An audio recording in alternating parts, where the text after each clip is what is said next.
There we go.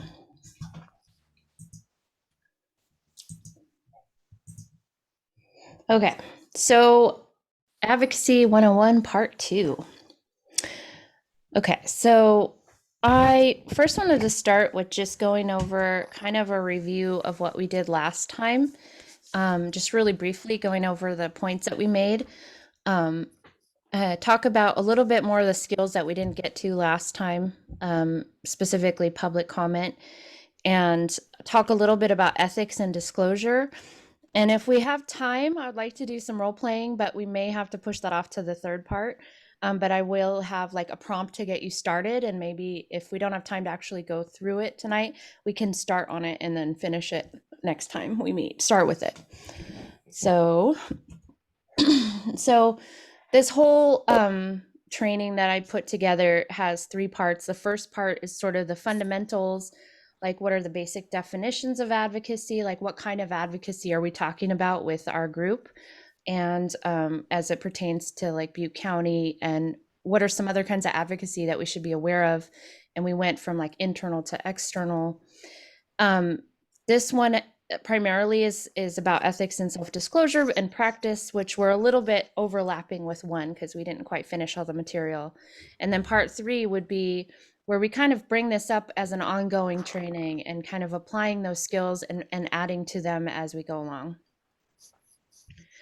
So review of part one. So we talked about different types of advocacy, the difference between advocacy and activist.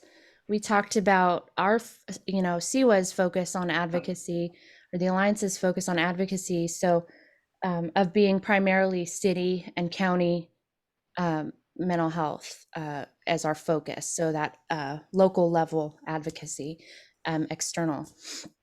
Knowing terms, we talked about terms that we should know what they mean, and some of the legislative things that we talked about were, possible topics for future trainings like the LPS law and short doyle and things like that, that people that we should know as we're going about advocacy and what we're doing.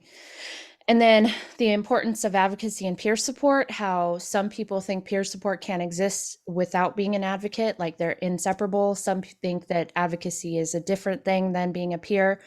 It's a debate that goes on, but they're definitely advocacy coming from the peer movement is how we got to where we are now and how we are in the system, which we weren't before. So it's important to recognize that legacy that we stand on. And then advocacy planning, we talked about POP, which is purpose, outcomes, process. We talked about these are different little acronyms and things to remember when you're planning your advocacy. So strength, polish, praise, and the ABCs of advocacy, and can review the last time to understand those more. And then we talked a little bit about bridging differences and professionalism and action plan. So this week, I started with the action plan. That picture on the left is part of the peer movement legacy. That was a newspaper they had in the Bay Area that they used to fund their advocacy through, the Madness Network News, and they were on the outside then. They weren't in the system, and so this is how they got their message out. And these are from Jay Mahler. He had these. It's an activist that died last year, and actually no, earlier this year. And Sally Zinman was a part of this as well, and she actually has that picture on that front one. That one, she has actual color painting of that behind her on her wall of that. To hell with their profits, stopped forced drugging of psychiatric inmates. So they were pretty extreme back then, because they were on the outside looking in and they were angry and they wanted no part of the system.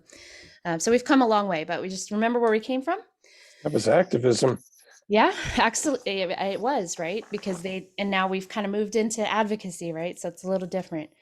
And a lot of things in San Francisco in the Bay Area, a lot of different groups. I mean, they even have for homeless people that do newspapers and things. So.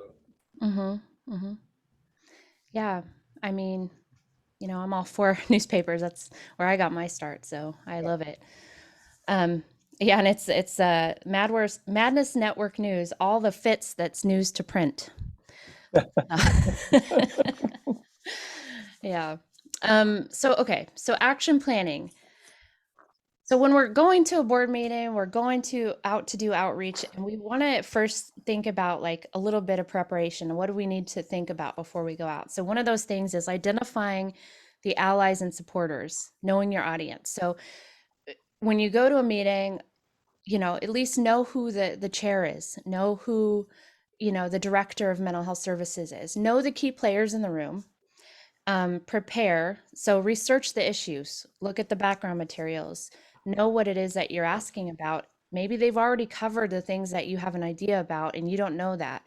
It's important to know that because you don't want to look redundant, or you don't want to look like you don't know what you're talking about because maybe they just talked about it 2 weeks ago and you haven't researched it and you think, I got this great idea, I'm going to go advocate for it. And then they kind of, their eyes roll back in their head because they're like, man, we just covered this, right? So do your research. Review the agenda, study background materials. Also be aware of the Brown Act. And we may have covered on this briefly at the end last time. I just wanted to review it really quick because it's really important. The Brown Act is the rules that cover public meetings. So it's the California law about how public meetings have to be run and the rules that they have to follow legally. Like they have to post an agenda. I think it's I can't remember the time frame, but it's before the meeting. They have to make that public. They have to make the meeting time and date and location known in a public place, etc. So I have a brochure on the Brown Act if you ever want to dive deeper, or you can look online. But it's really important to know the basic rules that they have to follow because, as an advocate, you want to call them on it if they try to like cut off your public comment and it's outside the Brown Act or one of the rules. Then, I mean, you can, call their attention to it. And remind yourself of the purpose of being there and the value that your input as a stakeholder is and why they have public comments, because your input is valid. And don't ever forget that. Like, don't ever feel like, I'm not going to tell you how to feel, but remember that remember that your input is needed and wanted. Not everybody will want it all the time. Not everybody will like it, but it's valuable and it's part of the democratic process, and it's an important piece. So don't lose that thought as we go forward. So one of the things that we would do, and this isn't for all advocacy, but the kind that we're doing is a lot of this will be collaboration. So when we as a group go forward to advocate at a meeting, we're going to want to get together beforehand, right? We're going to want to talk about what it is that we're going to do. So I'll always bring up at the meeting, hey, let's talk about the board meeting Wednesday, because we want to go in with a united message, a united front if we're going to represent CWHA, right? So it's important to have at least one meeting beforehand. Yeah, strategize, Keith says in the chat box. Absolutely. So one of the things that you can do, and we did this before we did our presentation 2 years ago when we did the presentation for our strategic, our executive summaries to the board. We met beforehand and we planned out who was going to say what part, what they were going to talk about, and we made sure that each person said something different and that we covered all the bases that we wanted to cover. So it was strategic. We also met before the meeting and walked over together in our shirts that matched, right? That's where you saw those shirts that I've worn a couple times. We bought those specifically for that presentation, and we all had the shorts on. So people knew that we were, together and behind this. Practice and share feedback. I can't say that enough. I need to do that more. We need to be able to constructively help each other in building our public comments. We need to be able to check our egos at the door and be like, okay, how am I representing us? Am I doing it in a way that is valid and really represents what we're trying to say? How can I do better? Like going back to that strength, polish, praise, right? We say what was right, what was the strength of the person. Polish is what can we do better, and then praise is again sandwiching it with another compliment of like, you did really well on XYZ. Timing, and then timing is important because that goes back to knowing what meeting you're going to and the parameters of that. you want to know some meetings, like especially with state meetings, you have a specific time limit. Like it's usually 1 to 3 minutes, and they'll tell you at the beginning of the meeting, usually public comment is limited to 1 minute. And they will have a timer oftentimes at these meetings in the front of the room that you watch, and it will count down your minute in front of you. And sure enough, when that minute's up, they will say, okay, your time is up. And it doesn't matter if you're mid thought. So it's really important to prepare for the meeting that you're going to. And you can prepare like a short version and a long version if you don't know what your time limit is. So make sure that you get the points that are most important out before your time is up. And then it goes back to practicing to make sure that it is the right time. Because I know I overtalk. I always run out of time because I don't practice enough. So I do recommend it. I need to listen to that as well. So That's why we break up what you have to say yes. and revise it between us. Yeah, So then we make a more profound message. absolutely. Yeah. And it helps when you're timing it too, that, you don't try to cram too many ideas into one segment, right? So if you have multiple people, then each person can tackle a piece, and it's more digestible that way. Simple. Yeah, and some issues, some people know more about one thing than the others, so it's better that person handle it. And yeah, Exactly. And maybe someone's life experience is more closely aligned with that issue, and they can speak to it better than someone else, or in a different way, yeah. so that, yeah. Okay. So this is a picture of the day we spent 7 hours waiting to do public comment at a budget meeting in Sacramento on these little chairs. That picture you saw of Mary and Tracy and I was this day. And up at the front here, this is at the Capitol. This is a budget committee meeting. And you could see it's the end of the day. There's one person left. He's the only one that stayed to listen to the public comment. All these other chairs were filled all morning.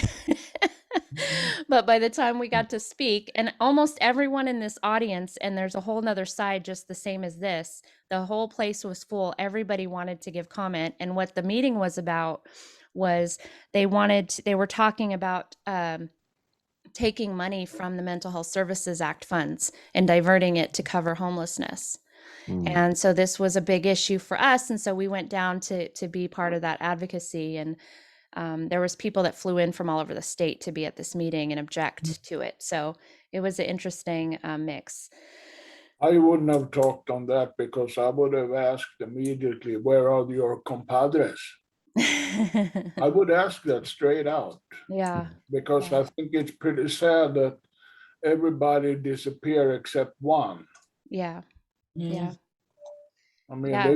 they're working for us. Right. Right. Yeah. I mean, like Daryl Steinberg was there at the beginning of the day, and it was his proposal, but he didn't stick around to hear what people had to say about it. Oh, So yeah, it was, but they did record it. So he had the option to go back and look at it, or his assistants. But yeah, it was kind of insulting. Yeah, they didn't really want to hear what we had to say. But that's part of advocacy. So the reason I put that in there is because it's representative of sometimes what it's like when you're advocating, especially at the state level, but even at the local level. This happened at the Board of Supervisors. We went in to talk about an item on the agenda that was the first item on the agenda, but we didn't know they had moved public comment till 3 p.m. So we couldn't talk right after the agenda item came up. We had to either wait there all day, and this was at like 9, or we had to come back at 3 and do public comment. So we did a little of both. We waited a little while, but there's a lot of waiting sometimes just for that 1 or 2 minutes, right? You really got to be understand that happens, and it's just the way it works.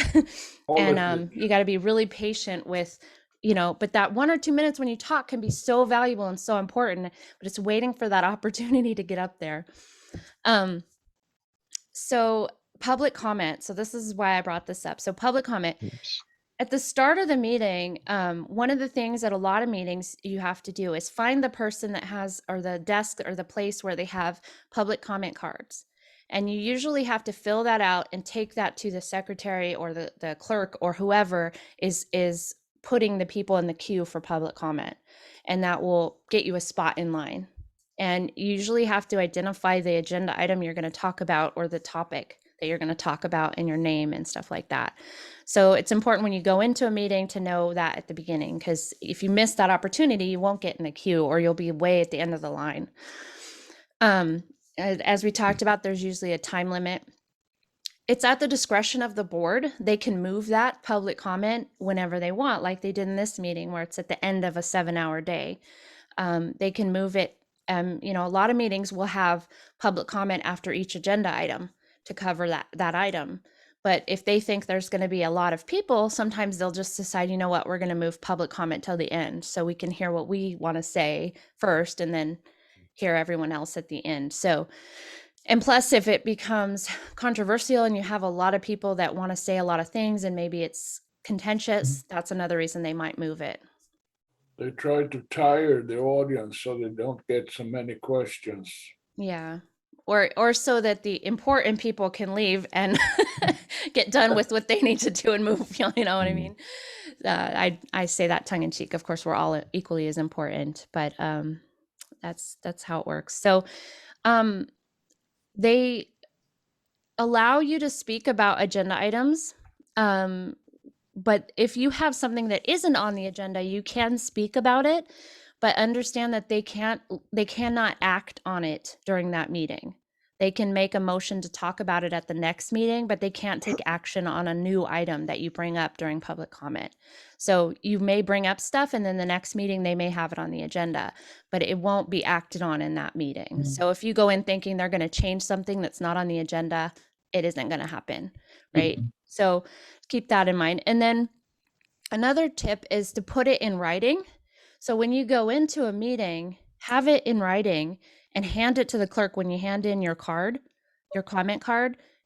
Give it to them in writing, and then they have to include that in their minutes. So they have it in writing. They can't write your words for you and interpret what you said. It's right there. It's really helpful also if they're doing an online meeting. I usually when I'm doing a public comment for the board, I email Jeff Davis my comments ahead of time and I'll send it to him in an email. So that way, and I don't think he adds it to the minutes, but he's supposed to. And I haven't called him out on it, but at least he has it on record. And I have it on record that I emailed it to him, have the time and date because it's in an email, right? So Could hold him accountable for that then, sounds like, if he's not yeah. following through with that criteria of his job. Yeah. See, then that goes back. I haven't looked in the Brown Act to see for sure, but I'm sure that's in there. So that's another tip. So then they can't, you can always say, refer to my written comments, and then it's in there. It's on record. Be ready. Like I said, they could at any moment say, okay, now it's time. Or maybe they plan like 45 minutes for an issue and it only takes 15 minutes. So then public comment sooner. So you got to be ready to jump whenever they say it's time for public comment, because sometimes it's longer or faster. Or it's not always on time. And also be ready, because in some meetings, like our board meeting, they often will call on people out of turn or just say, hey, what do you think about this? And if you're not ready, then, it can be not as helpful. And if you've done all the action planning before, you're ready. So you're good. But it's good to be ready on the spot. And then so that means also too, if you have to go outside for a bathroom break or something, let the clerk know that you gave your comment card to. Say, look, I'm here for public comment. I haven't left. I'm just stepping out. So that way she can move you in the queue if your name comes up and you're not in the room. You won't lose your spot. And then another part is important is if you're referring to another person's public comment, you can do this. I mean, you can say I concur or, whatever. Just be clear with what part of their comment you're agreeing with. Like, be really specific. Say, I really liked what you said about XYZ. Like, be really specific about what it is you're agreeing with, because they might say things that you don't agree with. And if you just say, I agree everything they said, and then they say something off the wall, you look like you agree with it, right? And then if you don't agree with them, be respectful, but you can say that you disagree, but always don't attack people. Don't make it personal, right? Stick to the issues and the policy, not the person, right? We talked about that in the bridging differences, right? It's about the issue, not the person, right? So don't be attacking, even if it's checking your emotional temperature, but also just remember when you're referring, they have just as much right to say stuff about you too. So it's just be respectful, and that's part of that professionalism. So here's like a little outline that you can use to kind of build your public comment. It's just a basic format. This came from Campro, so I can't take ownership of it. I've, tweaked it a little bit, but it's pretty much their format. So the intro, you want to identify who you are, but you don't want to give them your whole resume, especially if it doesn't pertain to what you're there for. Like, they don't need to know your job. If you work at a supermarket and you're here to talk about peer support, they don't need to know that. I mean, unless you want them to know that, if it relates to your lived experience, great. But usually just give them your relevant affiliations. Also, like, I have to do this. I have to identify that I'm talking on behalf of Campro, or I'm talking on behalf of CWHA, or I'm talking on behalf of my role as a parent. You have to be really clear what hat you're wearing when you make your comment, and you have to make them aware of that. Say, yes, I am a program manager for Campro, but today I'm talking as a member of Butte County community as a mother, right? So they know you're not representing the agency that you work for, and you got to make that really clear. And then state Sometimes what they question Mhm. where you're from, who you're representing. Yeah, yeah, yeah, exactly. And especially if you're speaking to like the Board of Supervisors, they would probably want to know what district you live in. So that would be something you would want to research and know before you go in. Which district do I live in? Because they want to know, that supervisor is going to want to know that you're a constituent of theirs, right? So whatever's relevant to that situation that identifies you to that leader. And then state what topic or issue, just briefly, one sentence of what you're commenting on. I'm here to talk about agenda number 5.2, da da da, Then supporting evidence, no more than 3 points, right?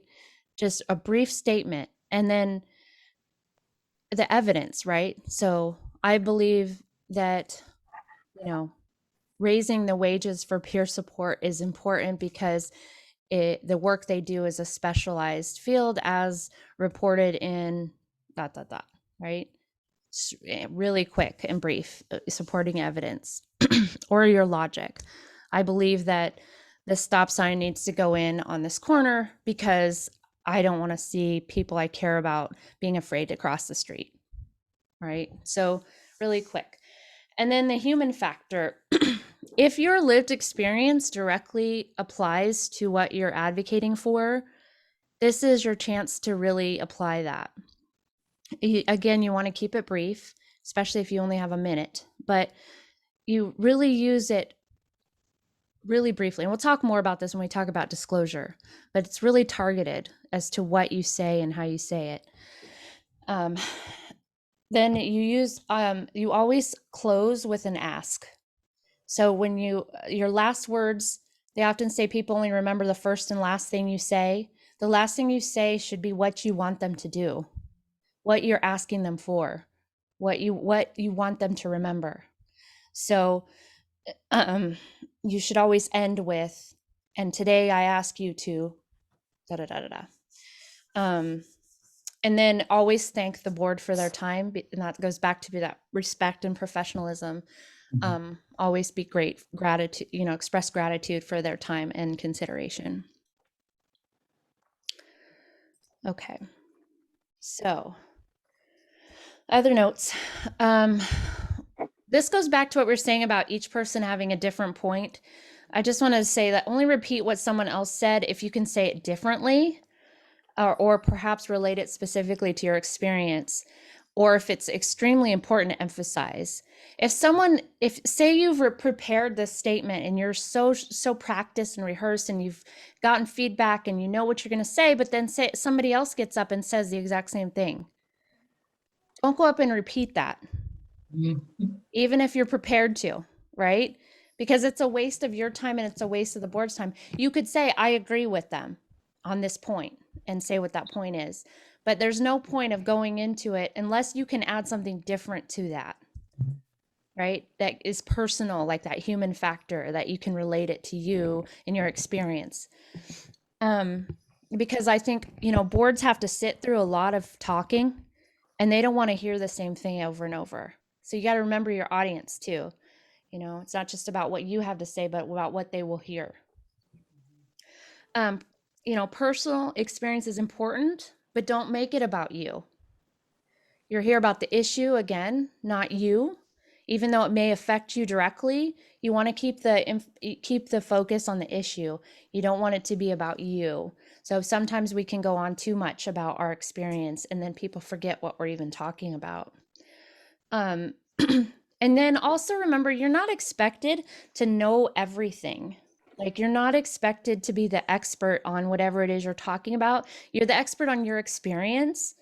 So focus on what you know and your point of view. That's not to say you can't bring research, and you should, but also, your lived experience, that as peers, that's our goal, right? Like, that is what we are about.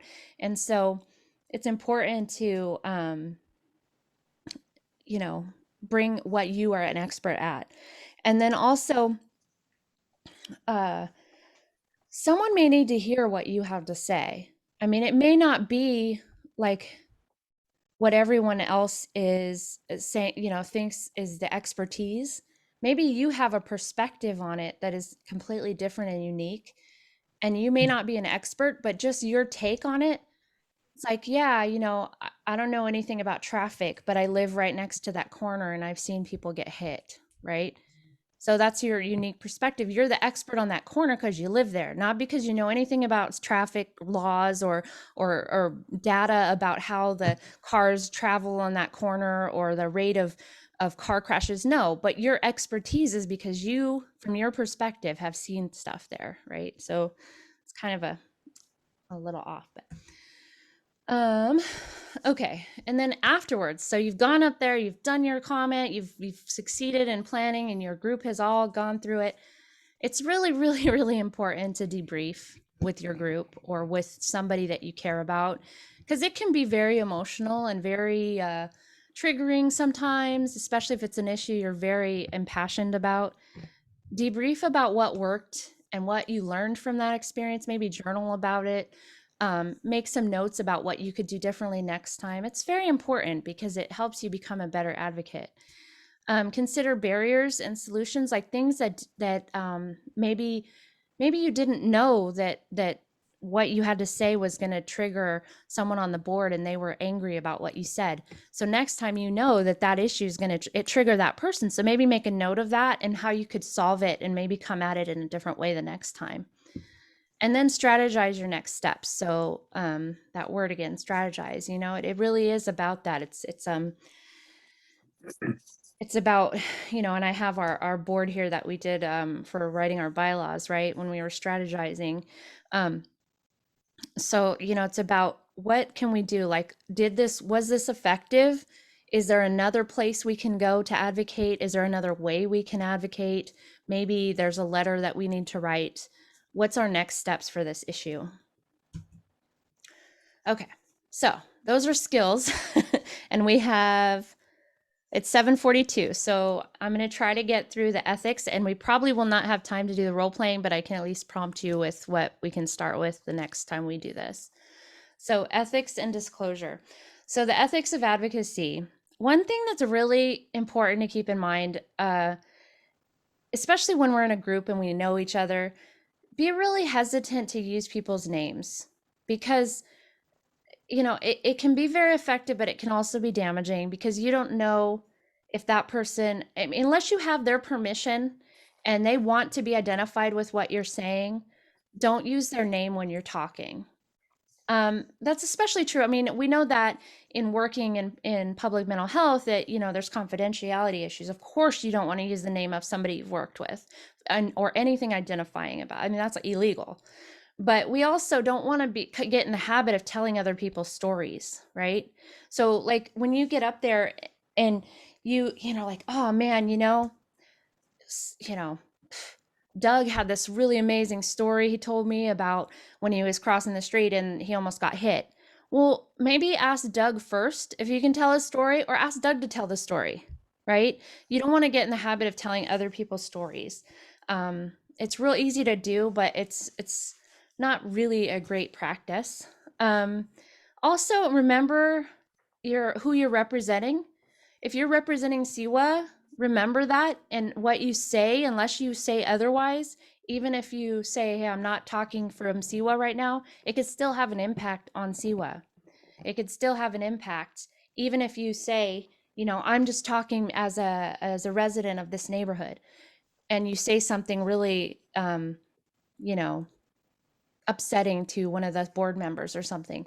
Just remember that you are representing us even when you're representing you, if that makes sense. So not to say that you can't have your own opinion that's separate from CWHA when you're out there, but just know that it's still your affect and your behavior all still affect the agency or the employer that you're representing.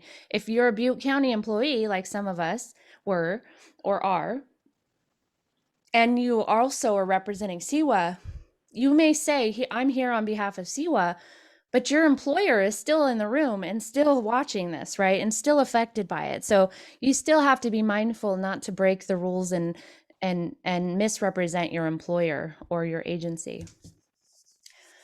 Maybe that goes without saying, but I know I sometimes struggled with those rules and those hats. Another ethical thing is really, as us specifically as peers, we want to model those core values of peer support. If we get up there and we're doing things that are like, you know, like here on the right, these are from RAP, right? The elements of RAP, right?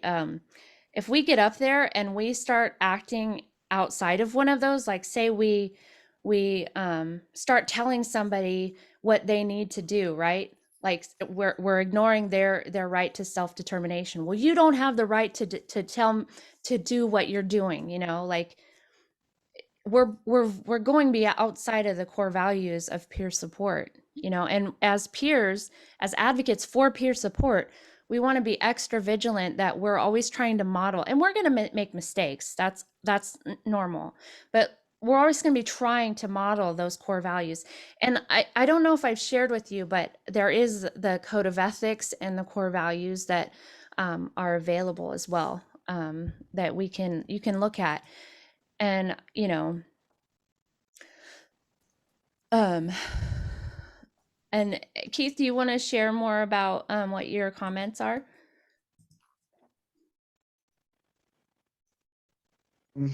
Not really. I was just mainly agreeing with you that knowing where our boundaries are when we're doing public comment is a challenging dynamic. But, you know, working for the county kind of creates that dynamic for ourselves too, even when we're not at work. Like you're saying, we're still representing our organization or movement, no matter where we're at. If people have seen us together already, it's like guilt by association sort of thing too. So, Yeah, I agree on that. And I think I said it once before, instead of sometimes just make a comment that you disagree, you can say it in a question instead. right. So it's still being good, but you don't attack. You question, if it makes sense. I haven't put my head around that yet. I put in the chat, I agree with you on such and such topic. However, I Yeah, you humbly have that. Yeah, disagree on this. yeah. Yeah. I was And just when going you to say, disagree, can you tell me a little more about it? Because Mm. it seems to me this is wrong.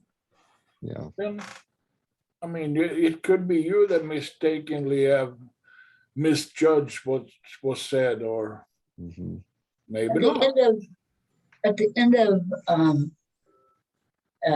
the minutes that the Greater Chico Homeless Task Force they have a whole list of kind of the way they want to run the meeting. Like, you know what I'm talking about, Andrea? Okay, so there's just these bullet points, that tell you, everybody has their own opinion. We're not here to change anybody's mind. We're just here to discuss some things. So Yeah, and I mean that sounds like sort of like a comfort agreement, which Mhm. some boards have those. Like some boards have like, and it may be called different things, but like, agreements of the meeting, that they settle on that this is the way Guidelines. we do it. Yeah, guidelines. It's really good when that board has that. It really lays it out, and they can refer back to it and say, hey, we're kind of out of line with this. Let's get back to Mhm. this. These were our shared goals. right, going down the rabbit hole. And then the last point on this slide is just remember that your opinions and goals might not be the same as the opinions and goals of those peers that you're trying to represent. So it's really important to keep checking in and making sure that you're still aligned with who you're representing, like the people you're representing. That can be tricky, right? Especially if you've been doing advocacy for a while. And sometimes I've seen advocates get so wrapped up in the issues that they forget to check in and realize that maybe they've moved the stick, right? And they've started going off on a tangent, but they don't realize it. And they say, well, I'm still part of this group. Well, that may be true, but maybe your views have gone in a different direction and they don't reflect what we're trying to do, right? Mhm. So, and then for us, that's specifically like checking in with CWHA and saying, here's what I want to say. Is this in line with what we want? Checking in with the group. I try to do that a lot. And I hope you guys call me on it if I ever step out of that. And that, if I start trying to advocate for something and you guys, well, that's really not within our strategic plan. That's not really within our goals as a group. Please tell me, right? Like if that's not something that we want, we need to understand that that's, personal. We also, like when we're doing outreach, this has already happened. We had, a case where somebody was sharing their views from our table and what they wanted to share, and they weren't sharing what we were there to share. And that's a problem because we're representing CWHA, right? And we're representing our members. So we have to constantly check ourselves and say, is what I'm saying reflective of the group, or is this my personal opinion? Is this my personal view? And is it important that I say that right now, or is it not? Is it something that I'm saying because I want to say it, or am I saying it because it's important to what we're trying to do? It's tricky. Why am I talking? Exactly. Yes. Why am I talking? Okay. And what are we doing on time? Okay, we're doing okay. I wanted just to touch on self-disclosure. This is it falls in line with what we were just saying. I won't go too much into this. This just is more of like academic definitions of disclosure, right? Like low level disclosure is, you go to a grocery store and talk about your dog to someone in line, right? Like it's disclosure, but it's not really a high risk. Whereas Mundane. you go, yeah. And then you get, into medium disclosure. It's like, well, we're in this group together every week and I'm going to share a little bit about my child. Okay. That's a little more risky, right? A little more personal. And then you go to high levels of disclosure where the risk is really a lot higher and you have to be a lot more selective and careful about that level of disclosure. I won't get into the definitions of selective and indiscriminate. They're pretty self-explanatory. Selective is very targeted. Indiscriminate, it's like you could tell that in front of 100 people and no one would really bat an eye. That's just, it's the buckshot approach. I'm just going to throw it all out there, right? Remember that self-disclosure is an individual choice. So again, going back to, you don't want to tell someone else's story. Maybe they shared it with you, but it's not something they're ready to share with other people. So you got to understand that people have to tell their stories in their way and in their process and in their choice of how they do it. So just keep that in mind. And then Gossip. What's that?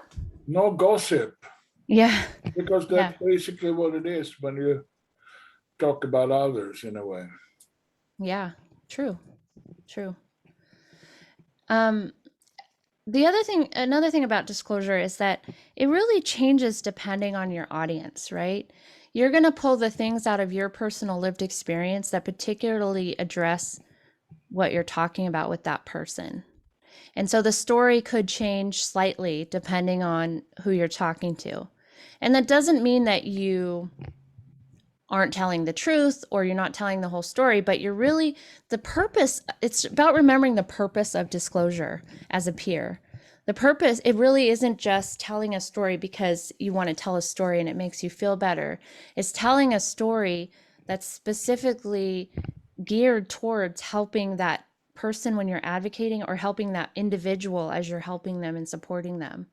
Is your story meaningful in that moment? So it can change depending on that. And then also thinking about, and this is something I challenge you, like if you're trying to craft your story and trying to think about, okay, what do I want to have as my elevator speech, or what do I want to tell people about? Weigh the costs and benefits, right? Make a list of like, okay, what is it going to cost me if I tell this?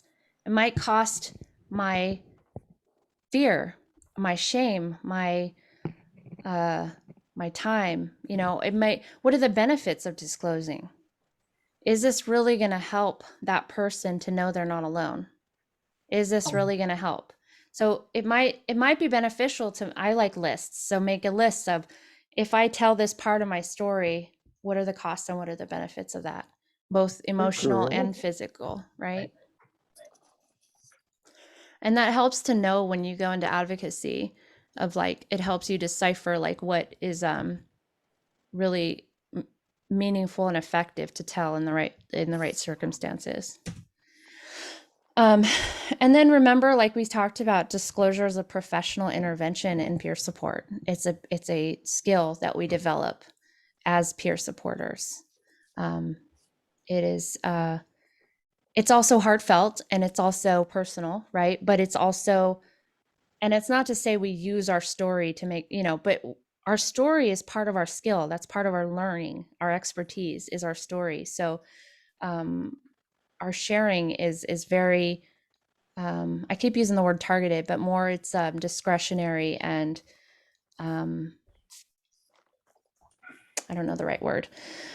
So timing is important. I can't say enough about that. I mean, like, is your story appropriate in that time period? Is there enough time to tell the story that needs to be told, or are you going to get cut off in the middle and then you kind of lose the point of it, right? Is it the right time for that person to hear it? Maybe they're not receptive, not even hearing you, and you're trying to tell them, hey, I've had this experience, and they don't care at that point. So timing is important. Especially with meetings, like we're talking about advocacy, you want to make sure you tell like if you've been sitting for 7 hours in a room and the person up at the board has been sitting there also for 7 hours, and you come in with this long-winded story that isn't really that effective, they're not even going to hear you or remember it. So is it the right time to tell that story? Maybe it's a great story, but is it really the right time to tell it? So it's just kind of, just figuring it out as you go. But and then also so important, it's so important to check your implicit bias and your triggers. It's so easy when you're up there advocating to get wrapped up into ideas or inadvertently say something that's highly offensive to somebody, and you maybe don't realize it. It's so important. There's implicit bias tests that you can do. So I think it's through Harvard. There's tests you can take to kind of point out your different types of implicit bias. It's just important to think about and to really weigh in and be honest with yourselves about the things that can affect how you come across to people and how you get affected by people. And that's a personal journey we all have to take. But I think remembering that is so important when we're in the in the field we're in, there's a lot of intersectionality with social justice issues and diversity and, equity issues. And, we have to be really mindful of where we sit on that, and we have to understand it goes in a little bit into, cultural humility, and I won't get into that today, but that all falls under ethics too. Okay, so that is our ethics part. Let's see, how am I doing on time? Oh, 1 minute left. All right, so I'm going to leave you today with an assignment, if you choose to accept, to get into a group of probably 3 would be good. I know there's only 4 of you besides me here, but maybe in your subcommittees, and people watching know you're going to get a phone call. But maybe what we can do is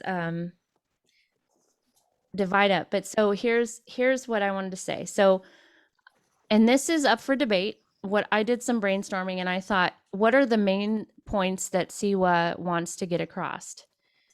And the main things that we want people to know that we all should know, right? So here's what I came up with, but maybe you guys can look at this list and change it and edit it and figure out something different. But so far, the things we've developed as a group have been the 4 pillars that we did in our strategic plan, the grant plan that we have, and our vision and mission statement. I think those are core parts of what this group has worked on together collectively over the last couple of years. And so I think those are where we start, right? So maybe we want to come up with a list of platforms that we have. And then I wanted to emphasize this. If you discuss anything outside of the CWHA talking points, it should be something that has been approved through the board or at a general meeting. It should be something that we all have said, yes, that represents our group. So important, because we don't want to especially when we're getting started and we're trying to let the community know who we are. We want to make sure that we really check with each other first before we start saying something outside of what we already know and have written down.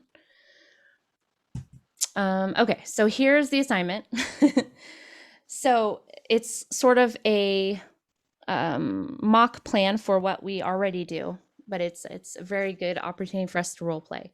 So choose a Butte County meeting that CWHA would attend. For example, Board of Supervisors, Advisory Board, City Council. So pick a meeting in Butte County, and then pick a topic that CWHA would advocate for or about, such as the peer workforce or certification or something about the Iverson Center. Pick a topic, and then develop a group action plan for public comment at the meeting. So I'll leave this PowerPoint on the drive, and I can email it to you if you guys like. But you can look back at the outline. Okay, send it to you guys. Okay, and then build basically your public comment for whatever issue that you choose, to whatever board you choose or commission or committee, and then using some of the skills that we've been talking about. Does that sound like a good plan? And then, so that is, I will send this out to everyone, and we can talk about maybe next week when the next phase of this could start, maybe in 2 weeks. That would put us at,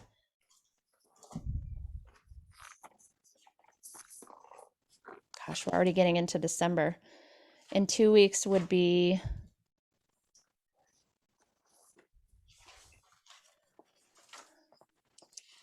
let's see, the 22nd, and then, wow, December 6th. So what do you guys think about continuing on December 6th in this, with this? So have like an example of a public comment that you could do, and then we could share with each other and give each other feedback. Does that sound good? Yeah, sure. Yeah, Okay. I'm okay with that. Okay. So then it's just a summary of what we did today, and yeah.